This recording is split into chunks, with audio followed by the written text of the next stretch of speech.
Assalamualaikum warahmatullahi wabarakatuh. Perkenalkan, nama saya Muhammad Afzal Al-Hadikri dan teman saya Salsabila dan juga Muhammad Rifki Fatani. Kami dari kelompok 5 akan mempresentasikan tentang pengukuran, yaitu dalam konsep dasar dan aplikasinya dalam kehidupan sehari-hari. Ini sangat penting dalam berbagai aspek kehidupan. Dan kali ini akan membahas pengertian pengukuran, jenis-jenisnya, serta aplikasinya dalam kehidupan sehari-hari. Dan akan lebih dijelaskan lebih dalam mengenai pentingnya pengukuran dalam matematika dan aplikasinya di dunia nyata. Jadi, memahami pengukuran membantu kita untuk berinteraksi dengan dunia fisik dan meningkatkan kemampuan analitis dan kritis. Oke, selanjutnya latar belakang pengukuran.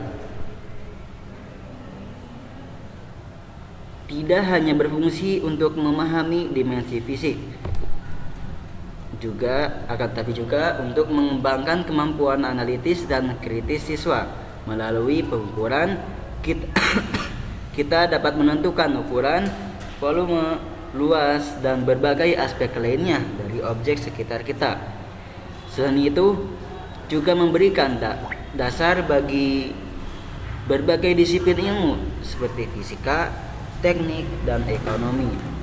Dengan memahami cara melakukan pengukuran yang akurat dan tepat, individu dapat membantu keputusan yang lebih baik dalam kehidupan sehari-hari, baik dalam konteks pribadi maupun profesional. Yang pertama, fungsi pengukuran, yaitu memahami dimensi fisik dan mengembangkan kemampuan analitis. Yang kedua, aplikasi luas, yaitu dasar bagi berbagai disiplin ilmu. Yang ketiga, manfaat praktis, yaitu membantu dalam pengambilan keputusan sehari-hari. Oke, lanjut. Ada pengertian pengukuran. Adalah proses menentukan nilai atau ukuran suatu objek atau fenomena dengan menggunakan alat ukur tertentu. Dalam matematika, seringkali melibatkan angka dan satuan yang digunakan untuk menggambarkan dimensi fisik seperti panjang, lebar, tinggi, waktu, dan massa. Jadi,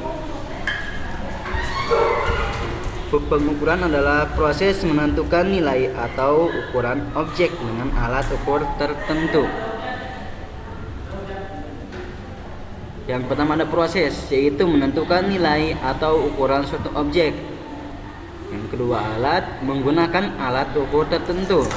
Yang ketiga komponen, melibatkan angka dan satuan. Yang keempat ada dimensi, menggambarkan dimensi fisik seperti panjang, lebar, tinggi, waktu, dan massa.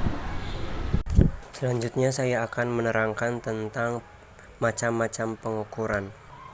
Sebenarnya pengukuran dapat dibedakan menjadi beberapa macam berdasarkan berbagai kriteria. Di antara macam-macam pengukuran yang pertama yaitu berdasarkan dimensi fisik.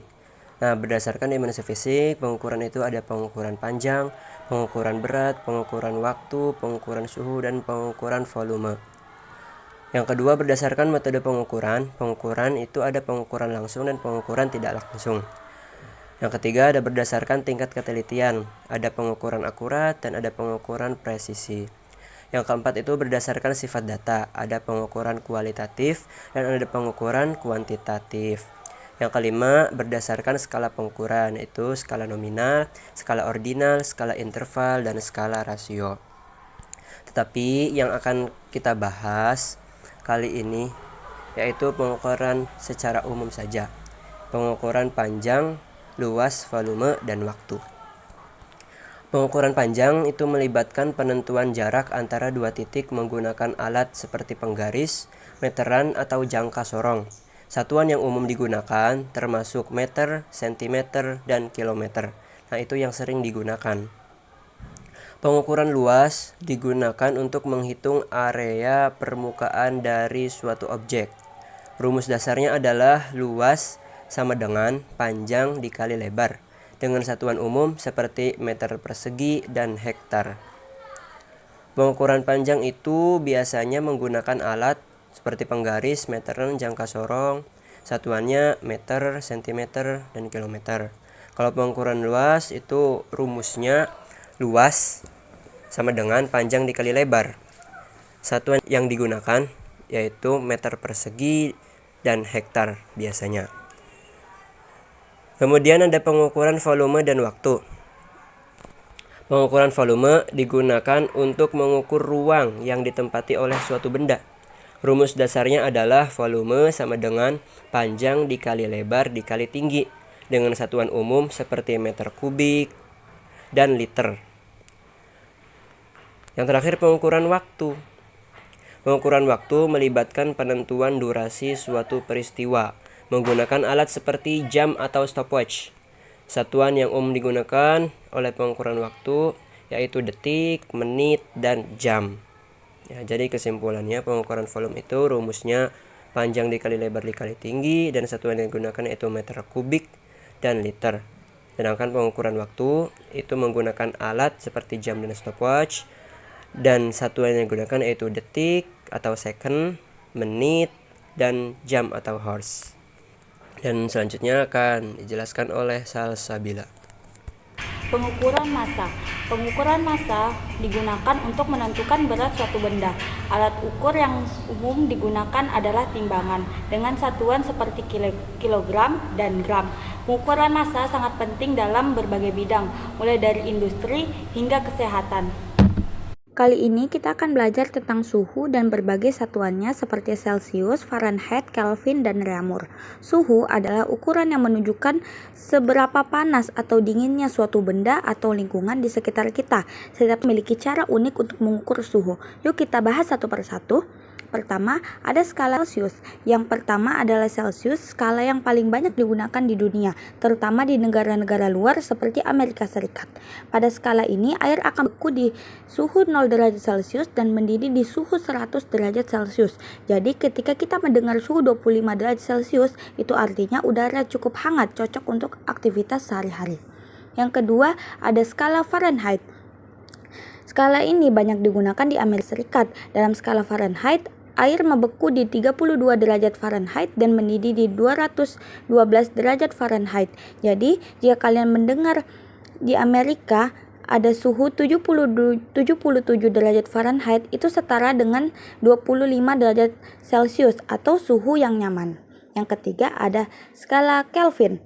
Skala Kelvin adalah yang sering digunakan dalam ilmu pengetahuan, terutama dalam bidang fisika. Kelvin adalah skala absolut, di mana semua partikel berhenti bergerak di 0 K. Untuk mengubah suhu dari Celsius ke Kelvin, kita hanya perlu menambahkan 273,15, jadi 0 derajat Celsius sama dengan 273,15 K atau Kelvin. 4. Skala Reaumur. Yang terakhir ini kita punya skala Reaumur. Skala ini kurang umum digunakan sekarang, tetapi dulu sangat populer di Eropa.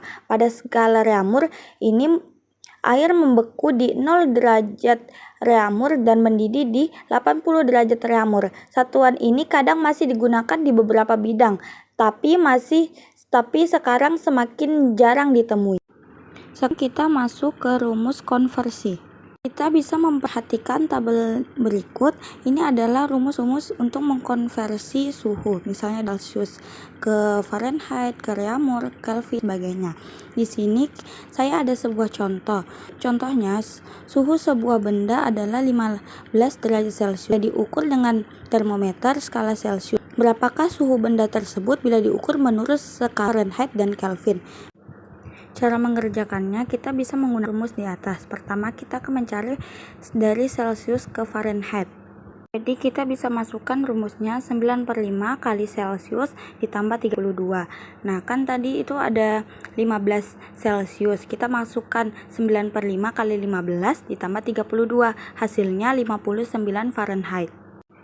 Yang kedua, kita akan mengubah dari Celcius ke Kelvin. Kita bisa langsung memasukkan rumusnya. Itu rumusnya Celcius ditambah 273. Jadi 15 ditambah 273 sama dengan 288 Kelvin. Aplikasi pengukuran dalam kehidupan sehari-hari. Pengukuran memiliki aplikasi luas dalam kehidupan sehari-hari. Dalam kegiatan rumah tangga, pengukuran digunakan saat memasak, berbelanja, atau melakukan aktivitas fisik seperti olahraga. Dalam ilmu pengetahuan, pengukuran sangat penting dalam eksperimen ilmiah untuk mendapatkan data yang akurat dan dapat dipercaya. Dalam teknologi, penggunaan pengukuran dalam rekayasa dan desain produk sangat krusial untuk memastikan kualitas dan keamanan. Pemahaman tentang pengukuran juga membantu dalam pengambilan keputusan yang lebih baik dalam berbagai aspek kehidupan. Kesimpulannya, pengukuran adalah konsep dasar dalam matematika yang memegang peranan penting dalam berbagai aspek kehidupan. Melalui pengukuran, individu dapat memahami ukuran, volume, luas, dan dimensi lainnya dari objek sekitar mereka.